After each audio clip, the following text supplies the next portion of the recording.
உங்கள பிரிஞ்சதுக்கப்புறம் உங்களோட divine counter பார்ட்டோட நிலைமை என்ன அப்படின்னு தான் இங்கே பார்க்குறோம். நிலைமை ஒன்றும் பெருசா அங்கே ஸ்லாக்கியமா இல்ல. ஏன்னா, இப்போ அவங்க உங்கள வந்து இம்ப்ரெஸ் பண்ற மோட்டிவ்ல தான் இருக்காங்க. King of wands. நீங்க பிரிஞ்சதுக்கு இது கூட காரணமா இருக்கலாம். என்ன காரணம் அப்படின்னா, அவங்க ரொம்ப விளையாட்டுத்தனமா இந்த கனெக்ஷன் எடுத்திருந்திருக்கலாம். இல்லைனா வந்து அவங்க ஒரு பிளேயரா இருந்திருந்திருக்கலாம். இது 2 காரணத்தினால நீங்க விலகி வந்திருந்திருக்கலாம். ஆனா, இப்போ அவங்க வந்து உங்கள தொரத்துற அந்த எனர்ஜி தான் இருக்காங்க. I have 2 secret cards. இந்த சீக்ரெட் கார்ட்ஸ்ல அவங்க வந்து அவங்களோட மனசுக்குள்ள என்ன இருக்குது அப்படிங்கிறது ரொம்ப ஓப்பனா வந்து சொல்லியிருக்காங்க. அது என்னங்கிறத வந்து நம்ம இந்த எனர்ஜி செக் பண்ணிவிட்டு பார்க்கலாம். இப்போ வந்து அவங்க என்ன எனர்ஜியில் இருக்காங்கன்னு பார்க்கலாம். உங்களோட பிரிஞ்சு போனதுக்கப்புறம் அவங்களோட எனர்ஜி என்ன அப்படிங்கிறத நம்ம இங்கே பார்க்கலாம். What is energy of this person? Collective person spirits, energy of collective person. Wow, kind of blockage, tower and new beginning.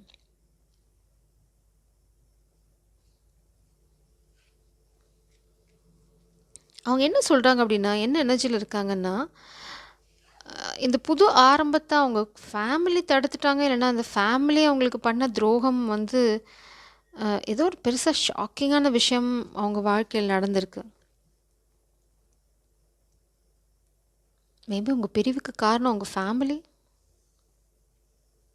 ஆக்சுவலாக இந்த பர்சன் வந்து உங்களை கல்யாணம் பண்ணிக்கிற ஐடியாவில் தான் இருந்தாங்க. உங்களோட சேர்ந்து ஒரு புது வாழ்க்கையை ஆரம்பிக்கிற எண்ணம் தான் அவங்களுக்கு இருந்தது. ஆனால் இதை கெடுத்தது வந்து அவங்க ஃபேமிலின்னு சொல்கிறாங்க. ஃபேமிலி தான் பெரிய வேலையை பார்த்துருக்காங்க. பெரிய ஷாக்கிங்கான விஷயம் அவங்க எதிர்பார்க்கல. மேபி இது எந்த மாதிரி நடந்திருக்கலான்னா, அவங்க சப்போஸ் இப்போ ஒரு பிஸ்னஸ் பண்ணிகிட்ருக்காங்கன்னு வச்சுக்கோங்களேன். அந்த பிஸ்னஸில் ஒரு லாஸ் க்ரியேட் பண்ணுறது, இல்லைனா வந்து அவங்க வேலை போகிறதுக்கு ஃபேமிலி காரணமாக இருக்கிறது, இல்லைனா அவங்க ஃபேமிலி பிஸ்னஸ்னால் அதில் அவங்களுக்கு பங்கே இல்லைன்னு துரத்தி விடுறது, இந்த மாதிரி ஏதோ ஒரு விஷயம் ரொம்ப ஷாக்கிங்காக பண்ணியிருக்காங்க. அதனால தான் அவங்க வந்து உங்ககிட்ட வர முடியல, வராமல் இருந்திருக்காங்க. இல்லைனா வந்து அது ஒரு காரணம்னு சொல்கிறாங்க. இப்போ அந்த எனர்ஜியில் தான் இருக்காங்க அவங்க வந்து. இல்லைனா அவங்க ஃபேமிலியை பற்றி ஒரு பெரிய சீக்ரெட் வெளியில் வந்திருக்கு. இட்ஸ் லைக் அவங்க ஒரு பெரிய ஷாக்கில் இருக்காங்க இப்போது. இப்போ அந்த எனர்ஜி தான் அவங்கக்கிட்ட இருக்குது. ஆனால் நிச்சயமாக உங்கள் பிரிவுக்கு, உங்கள் காதல் வந்து பிரிஞ்சு போனதுக்கு அவங்க ஃபேமிலி ஒரு பெரிய காரணம். அது வந்து அவங்க ஒத்துக்கிறாங்க. அது வந்து மறைக்கிற ஐடியா அவங்களுக்கு இல்லை. ஆனால் அது வந்து சாதாரணமாக நடக்கல. அவங்களுக்கு ஒரு பேரிடியாக அவங்க தலையில் இறங்கியிருக்கு. அதனால தான் இந்த பிரிவு. ஏன் ஒரே நிமிஷம் பார்த்தீங்கன்னா, knight of wands, two of swords, 7 of கப்ஸ்க்கு கண்டிப்பாக அந்த பர்சன் பிளேயர் தான். அதில் வந்து உங்களுக்கு சந்தேகமே இல்லை. நீங்கள் வாக்கவே பண்ணதுக்கு அதுதான் காரணமும் கூட. இப்போ வந்து அது ரொம்ப பாரமாக நீங்கள் விலகி போனதுக்கப்புறம் தான் அவங்களோட அருமை வந்து அவங்களுக்கு தெரிஞ்சிருக்கு. இங்கே பாருங்கள், டே அண்ட் நைட் உங்களை தான் அவங்க யோசிச்சுக்கிட்டே இருக்காங்க. எப்போ பார்த்தாலும் உங்களை தான் அவங்க யோசிச்சுட்டு, உங்களையே அந்த பாஸ்ட் மொமெண்ட்ஸ்லாம் இருக்கும், மெமரிஸ்லாம் இருக்கும் பார்த்தீங்களா? நீங்கள் ஒன்றா இருந்த தருணங்கள், இல்லைனா நீங்கள் பேசிட்ட வார்த்தைகள், இதுதான் வந்து அவங்க ரீப்ளே பண்ணிகிட்டே இருக்காங்க. அதை யோசித்து அந்த மொமெண்ட்ஸை வந்து ரீக்ரியேட் பண்ணிட்டு இருக்கிறது தான் அவங்களோட வேலையே. இப்போ அவங்க ரெஸ்ட்டில் இருக்கும்போதெல்லாம் அதை தான் பண்ணிகிட்ருக்காங்க. இது அவங்க ஒத்துக்கவும் செய்கிறாங்க.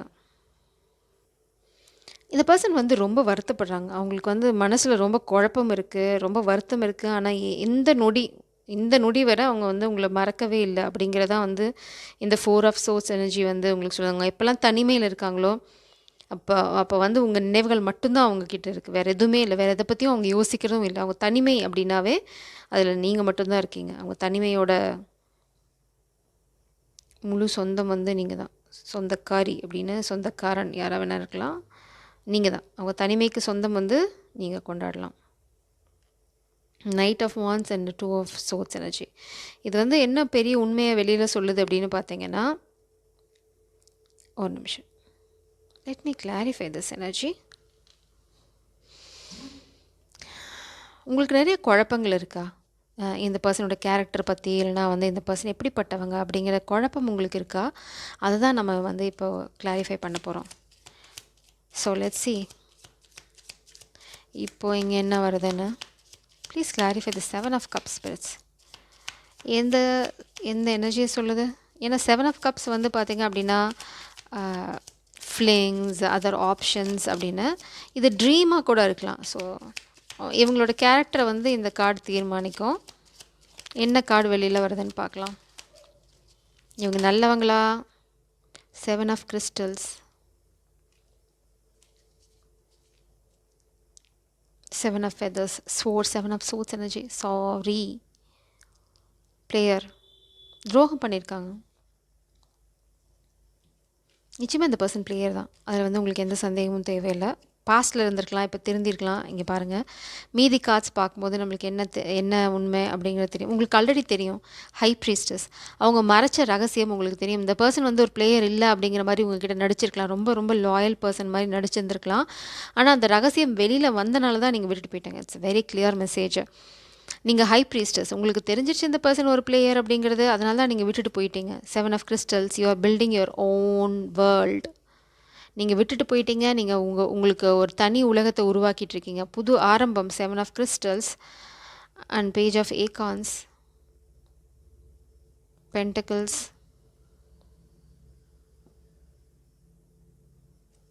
வான்ஸ்,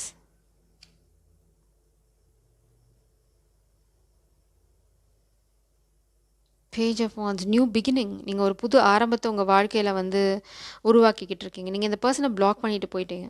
யூ பிளாக் திஸ் பர்சன். இந்த பர்சன் நான் வந்து ஆல்ரெடி சொன்னேனே, king of wands energy. Maybe இந்த பர்சன் வந்து கொஞ்சம் அந்த பிளேயர் எனர்ஜிலேருந்து கொஞ்சம் டியூன் டவுன் பண்ணியிருக்கலாம் நீங்கள் பிரிஞ்சதுக்கப்புறம். பட் ஸ்டில் இந்த பர்சனுக்கு இது எந்த காலம் வரைக்கும் மேபி அவங்க ஏதாவது சொல்கிறாங்களா பார்க்கலாம். பட் இப்போ வரைக்குமே இந்த எனர்ஜி பிரகாரம் பார்த்தீங்கன்னா பிளேயர் தான். அவங்க வந்து ஃபுல்லாக மாறிட்டாங்க அப்படின்னு, நான் நல்லவனாக மாறிட்டேன், நான் வந்து ராவணனாக இருந்தேன், நான் ராமனாக மாறிட்டேன் அப்படின்னு சொல்கிற அளவுக்கு இங்கே மாற்றம் நடக்கலை.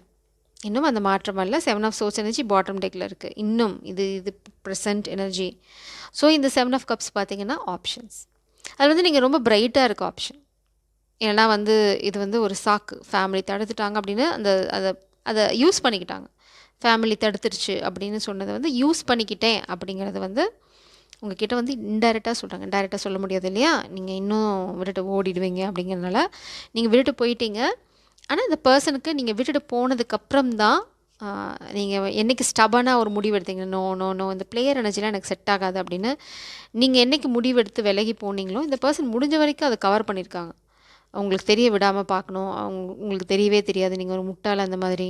நீங்கள் ஹை ப்ரீஸ்டஸ், எங்கே போய் உங்களை ஏமாத்துறது? That is impossible. உங்களுக்கு வேறு அலைன்ஸ் பார்க்குறாங்க. You're in love with someone else. Four of wands வெளியில் இல்லைனா வந்து அதுதான் இப்போ உங்களுக்கு ஹெவி பேர்டன்ட் எனர்ஜியாக இருக்குது. இப்போ நீங்கள் வந்து விலகி போயிட்டீங்க. நீங்கள் வந்து ஒரு புது வாழ்க்கையை நோக்கி போயிட்டுருக்கீங்க. பேஜ் ஆஃப் ஏகான்ஸ், புது ஆரம்பம் உங்கள் வாழ்க்கையில் இருக்குது. மேபி உங்களுக்கு கல்யாணம் ஃபிக்ஸ் ஆகிருக்கலாம், இல்லைனா நீங்கள் வந்து ஒரு புது காதல் வாழ்க்கையில் என்ட்ராயிருக்கலாம். Full card. அது கூட இருக்கலாம். நீங்கள் புது காதல் வாழ்க்கையில் என்ட்ராகிறீங்க. அதுதான் இந்த பர்சனுக்கு பெரிய டவராக இருந்திருக்கலாம். நீங்கள் வந்து உங்களோட ஸ்டேபிள் ஃபேமிலி லைஃப்பை ஸ்டார்ட் பண்ண போகிறீங்க. You are about to start it. அதுதான் இந்த பர்சனுக்கு ஒரு வந்து ஹெவி பேர்டனாக இருக்குது. இந்த பர்சன் வந்து லைக் சிச்சுவேஷனை நல்லா யூஸ் பண்ணியிருக்காங்க. பட் ப்ளேமை யார் மேலேயாவது போட்டுட்டு இவங்க வந்து நல்லவங்க நடிக்க பார்த்துருக்காங்க. But no no no, they are still with third party. It's a clear message. It's a third party energy. நம்ம இங்கே வந்து பிரபஞ்சம் வந்து உங்களுக்கு தெளிவாக ஒரு விஷயம் தான் சொல்கிறாங்க. இப்போ உங்களுக்கான கைடன்ஸ் என்ன அப்படிங்கிறத பார்க்கலாம். அதாவது டிவைன் ஃபெமின், நீங்கள் யார் பிளாக் பண்ணுறீங்களோ, டிவைன் ஃபெமினாக இருக்கட்டும், மாஸ்குலினாக இருக்கட்டும், யாராக இருந்தாலும் சரி, யார் பிளாக் பண்ணியிருக்கீங்களோ உங்களுக்கான கைடன்ஸ், கண்டினியூ தட் பிளாக்கேஜ். உங்களோட காதல், நான் திரும்ப திரும்ப பல ரீடிங்கில் சொன்ன ஒரு விஷயம் இதுதான். உங்களோட காதலால் மட்டும்தான் உங்ககிட்ட வர முடியும், உங்களோட பவுண்ட்ரி ஸ்ட்ராங்காக இருந்ததுன்னா.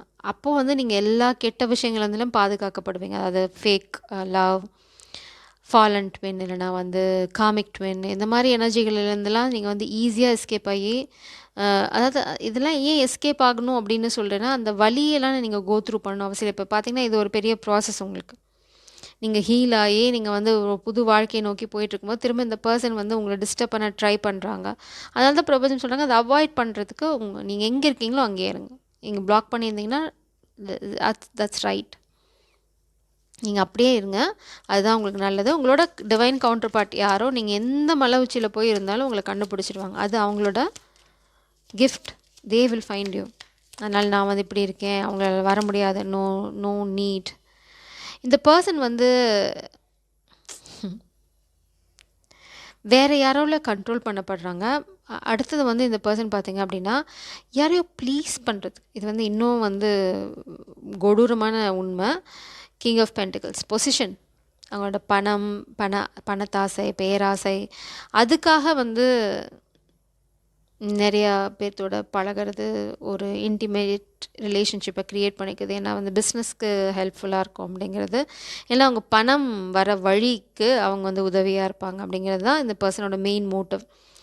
இப்படி இந்த பர்சன் பண்ணி இந்த மாதிரி பண்ணுறனால எனர்ஜி இட்ஸ் லைக் லீக் ஆகும். இட்ஸ் லைக் எனர்ஜி வந்து போகும், போயிட்டே இருக்கும். அப்போ வந்து சுத்தமாக இந்த பர்சனுக்கு இப்போ கண்ட்ரோல் இல்லை, அவங்க லைஃப் மேலேயும் கண்ட்ரோல் இல்லை, அவங்க என்ன பண்ண போகிறாங்க அவங்க ஃப்யூச்சர் மேலேயும் கண்ட்ரோல், எல்லாத்துக்கிட்டையும் கொடுத்தாச்சு. இந்த மாதிரி பார்க்குறவங்க இந்த காரணம் அந்த காரணம், it's like sleeping around, like அது வந்து ஒரு கண்ட்ரோலே இல்லை அங்கே. ஸோ இப்போ இந்த பர்சன் வந்து திரும்ப உங்ககிட்ட வரணும் அப்படின்னு நினைக்கிறாங்க. நீங்கள் பிரிஞ்சு போனது அவங்களுக்கு வந்து பெரிய வலி, தாங்க முடியாத வேதனையாக இருக்குது. ஏன்னா கண்ணை முன்னாடி நீங்கள் தான் ஞாபகம் வரீங்க, அந்த இனிமையான நினைவுகள் தான் ஞாபகம் வருது. ஆனால் உங்ககிட்ட திரும்ப வர முடியாது. ஏன்னா அவங்க வந்து இப்போ எப்படி வரதுன்னு அவங்களுக்கு தெரியாது, எப்படி கிளியர் பண்ணுறது, இது எப்படி கிளென்ஸ் பண்ணுறது அப்படின்னா அவங்களுக்கு தெரியல. ஏன்னா அவங்கக்கிட்ட கண்ட்ரோல் இல்லை. இங்கே பார்த்தீங்க அப்படின்னா திரும்ப வந்தாலும் அவங்க தெளிவாக இருக்காங்க. We can't just go back to being friends. திரும்ப வந்து நான் ஃப்ரெண்ட் அப்படிங்கிற அந்த கேட்டகரிக்குள்ளே நான் மாட்டிக்க விரும்பலை, என்னால் ஃப்ரெண்டாலாம் அவங்ககிட்ட இருக்க முடியாது. It's like very straight forward message.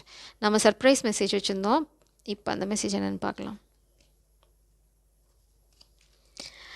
My heart aches for the love we once had. உங்கள் காதலுக்காக ஏங்கிட்டு இருக்காங்க. அவங்க இதயம் வந்து கொஞ்சம் கொஞ்சமாக பீஸ் பை பீஸ் உடஞ்சிட்ருக்கு, செதஞ்சிட்ருக்கு. அவங்க நினச்சாங்க இந்த மாதிரி ஃப்ளிங்ஸ் இருக்கிறனாலையோ, இல்லைனா இந்த மாதிரி வந்து ஸ்லீப் அரவுண்ட் பண்ணிகிட்ருக்கனாலையோ, எதுக்கு நான் உங்களை பற்றி ஞாபகம் வரப்போகுது, நாம் தான் டெய்லி ஒருத்தவங்களோட வாழ்க்கையை குஷியாக என்ஜாய் பண்ண போகிறோமே, எதுக்கு இந்த காதல் அப்படின்னு அவங்க நினச்சாங்க. அதனால தான் உங்களை விட்டுட்டு அவங்க போயாச்சு. அதுக்கு வந்து ஒரு பழியை தூக்கி ஃபேமிலி மேலே போட்டாச்சு. இட்ஸ் லைக் இருக்கலாம், காரணமாக இருக்கலாம். பட் அது வந்து அவங்க அப்பயே உடச்சிருக்கணும். இல்லைன்னா எனக்கு சொத்து தேவையில்லை, நான் காதல் தான் வேணும் அப்படின்னு வந்திருக்கலாம். பட் அவங்க என்ன பண்ணிட்டாங்க, அது ஒரு காரணமாக சொல்லி உங்களை விட்டு வாக்கவே பண்ணிட்டாங்க. ஆனால் இப்போது நீங்கள் அவங்கள விட்டு வாக்கவே பண்ணி ஒரு புது ஆரம்பத்தை நோக்கி போகிறது பெரிய வலியை கொடுக்குது. ஏன்னா இப்போ தான் அவங்களுக்கு உரைக்குது நீங்கள் உண்மையிலேயே அவங்கள விட்டு போயிட்டீங்க அப்படின்னு. I miss the times we share. ரெண்டுமே பார்த்தீங்க அப்படின்னா உங்களுக்காக எவ்வளோ ஏக்கத்தோடு காத்துட்ருக்காங்க, இல்லைனா வந்து உங்களுக்காக எவ்வளோ வருத்தப்படுறாங்க அப்படிங்கிறது வந்து ரொம்ப தெளிவாக அந்த கார்ட்ஸ் மூலம் தெரியறது. பட் உங்களுக்கான guidance, to be frank, don't go back. இந்த பர்சன் வந்து ட்ரஸ்ட் வர்த்தி கிடையாது. ஏன்னா 7 ஆஃப் சோர்ட்ஸ் இன்னுமே இந்த பர்சன் அந்த ஹேபிட்டில் தான் இருக்காங்க. இது ஏன் இட்ஸ் லைக் இந்த பர்சன் வந்து இது வந்து இன்டென்ஷனலாக பண்ணுறாங்களா அப்படின்னா இப்போது இல்லை. இவங்க வந்து யாரோ ஒருத்தங்களால் கண்ட்ரோல் பண்ணப்பட்டிருக்காங்க. இந்த பழக்கம், இந்த ஒரு வே ஆஃப் லிவிங்லேருந்து அவங்களால இப்போ வெளியில் வர முடியாது. ஏன்னா வெளியில் வரணும்னா அவங்களுக்கு வேறு ஏதாவது த்ரெட் இருக்கலாம், இல்லைனா வந்து வேறு ஏதாவது பேர்டன் இருக்கலாம், இந்த மாதிரி ஷாக்கிங் டவர் மூமெண்ட் ஏதாவது நடந்திருக்கலாம் அவங்க வாழ்க்கையில். இப்போ இம்மீடியட்டாக நான் நல்லவன் அப்படின்னு சொல்லிக்கிட்டால் எங்கள் கூட இருக்க இந்த கும்மால் அடித்தவங்களாம் வந்து இப்போ அவங்களுக்கு எகெயின்ஸ்டாக திரும்பினாங்கன்னா அந்த பிஸ்னஸ் டீல், மேபி இவங்க எல்லாம் சேர்ந்து ஏதாவது பிஸ்னஸ் பண்ணலாம், அது வந்து உடஞ்சி செதஞ்சு போகும். அது அவங்களால தாங்கிக்க முடியாது. சில பணம் தான், queen of feathers, queen of swords. அது இல்லாமல் உங்கள் மேலே பயம் அவங்களுக்கு. ட்ரூத், உங்ககிட்ட வந்து உண்மையை சொல்லணும், பொய் சொல்ல முடியாது. ஏன்னா நீங்கள் ஹை ப்ரீஸ்டர்ஸ், பொய் சொல்லி உங்களை ஏமாற்ற முடியாது. அந்த பயமும் அவங்களுக்கு இருக்குது. ஸோ உண்மையை சொன்னால் நீங்கள் வந்து மேபி நீங்கள் எப்படி ரியாக்ட் பண்ணுவீங்கன்ற பயமாக இருக்கலாம், இல்லைனா நீங்கள் அவங்கள வேண்டான்னு சொல்லிடுவீங்களா பயமாக இருக்கலாம். அதுக்கு வந்து அவங்க என்ன சூஸ் பண்ணுறாங்க அப்படின்னா, ஓகே நான் வந்து சொல்லி பண்ணு வாங்குறதுக்கு சொல்லாமையே நான் வந்து சொல்லலை, அதனால் இட்ஸ் லைக் இது நார்சிசிஸ்டிக் பிஹேவியர். அந்த மாதிரி ஒரு எனர்ஜி தான் நம்ம இங்கே பார்க்குறோம். ஸோ பிரிவு அவங்கள வந்து சுத்தமாக உடச்சிருச்சு. அவங்க இதயம் வந்து இப்போது நொறுங்கிட்டு இருக்குது, லிட்ரலாக சொல்லணும்னா. அது பீஸ் பை பீஸ் நொறுங்கி உடஞ்சி போயிட்டுருக்கு. அங்கே வெறும் உங்களோட நினைவுகள் மட்டும்தான் இருக்குது. அங்கே வேறு என்ன வந்தாலும் அந்த இதயத்தை ஒட்ட வைக்க முடியல. இங்கே எத்தனை ஃபிலிங் வந்து என்ன பண்ணாலும் ஒட்ட மாட்டேன்றது. ஆனால் நீங்கள் இங்கே புது வாழ்க்கையை நோக்கி போயாச்சு. You are guided to do that. Wait பண்ணுங்கள், உங்களோட டிவைன் கவுண்டர் பார்ட் வர வரைக்கும் அவசரப்படவே வேண்டாம். அவங்க யாராக இருந்தாலும் இந்த பர்சனால் உங்ககிட்ட வர முடியாது. டவர் செதஞ்சிருச்சு. ஸோ இந்த பர்சனோட ஆப்பர்ச்சுனிட்டி முடிஞ்சிருச்சு. அவங்களோட சாப்டர் உங்கள் வாழ்க்கையை பொறுத்த வரைக்கும் முடிஞ்சு போச்சு. திரும்ப வர்றது வந்து பிரபஞ்சத்துக்கு பிடிச்ச விஷயம் கிடையாது. அதுக்கப்புறம் உங்களோட இஷ்டம். ஜெய் சாரம், காட் பிளஸ் யூ.